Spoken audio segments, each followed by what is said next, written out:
Hustong patnubay at gabay ng magulang ang kailangan. Maaaring may masiselang tema, lengguwahe, karahasan, sexual, horror o droga na hindi angkop sa mga bata.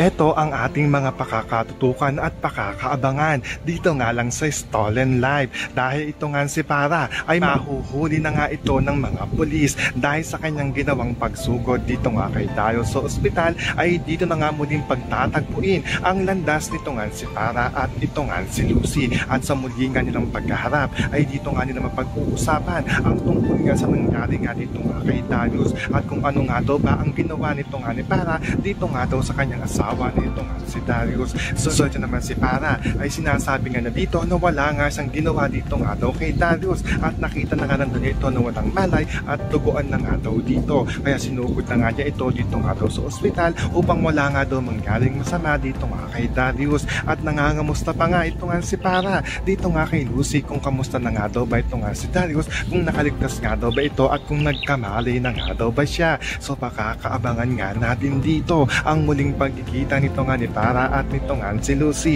Yan ang ating mga pakakatutukan at pakakaabangan dito nga lang sa Stolen Life.